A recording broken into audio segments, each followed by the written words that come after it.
Hi, this is Aaron with Zollotech. Today we're going to do a one-day follow-up on the LG Ally. So let's go ahead and turn it on. And you can see it's pretty slow. I'll tell you my initial impressions is this phone is last gen and slow.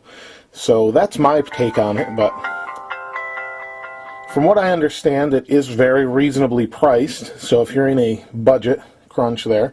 Now my take is if you can afford the data plan, you should go with the best phone you can afford. Don't skimp on it just because you're going to end up paying more on the data plan than you are for the phone. And in the long run you could sell your phone for probably a decent amount depending on how good it is. So there we go. Kind of a random sound once it's booted up, but here we are. Main interface. Let's go ahead and unlock it. You can see it's kind of slow response. There we go. So here's the main interface on the front. Go ahead and hit the center.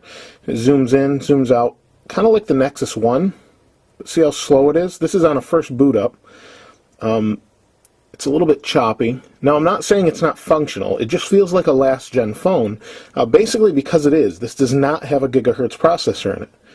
But see how slow it is. Now let's go home, or to the home button here. There. And you kind of have to push it pretty good to get that to work. So let's scroll from side to side and I'll show you that.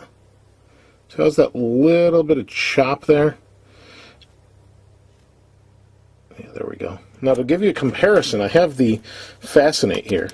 Let's unlock that. And you can see it's nice and smooth and it responds very well. Where this one, like I said, is last gen. Doesn't respond as great.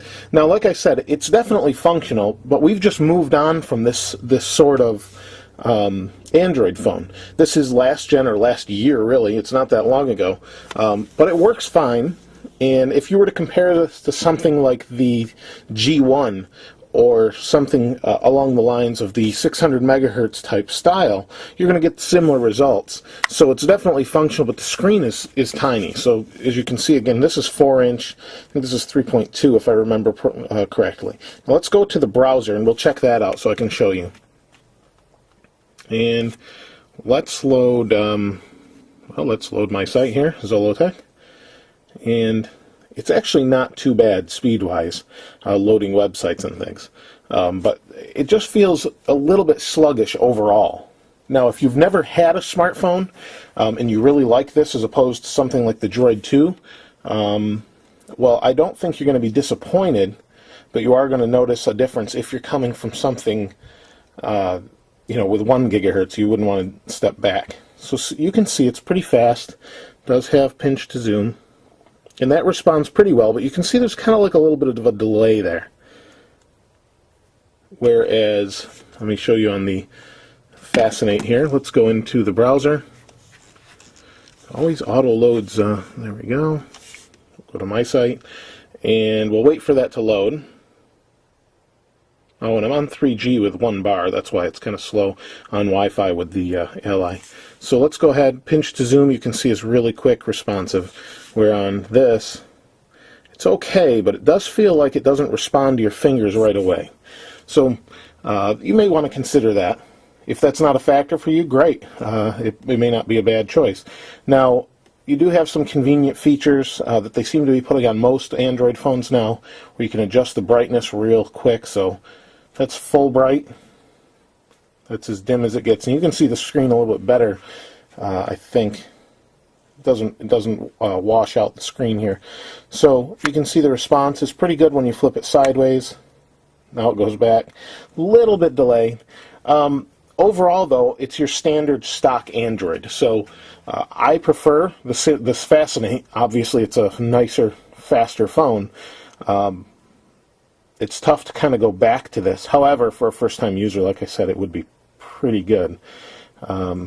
This is just the stock setup. Haven't really loaded anything on here. You have your standard widgets. Nothing really fancy on here that LG's done. Kind of just loaded stock Android 2.1. And let me show you that, just so any of you that might question. Go to About the Phone, And, oh shoot, where is it? Firmware, 2.1, update 1. So, it is 2.1. I don't know when 2.2 is coming out for it. When I did get it, it initially had an update that I think brought it to 2.1. I'm not really sure. I didn't pay much attention. I just updated it. But other than that, not a bad phone. Just, it's got to be for someone that wants an inexpensive Android phone with a QWERTY keyboard. And it's okay. But we'll do a full review after I've used it for a while. Maybe my impressions will change a little bit. And there could be some trade-offs, such as maybe a longer battery life, things like that. This is Aaron with Zollotech. Please subscribe and comment, and feel free to ask any questions. I'll try and answer those for you. We'll see you next time.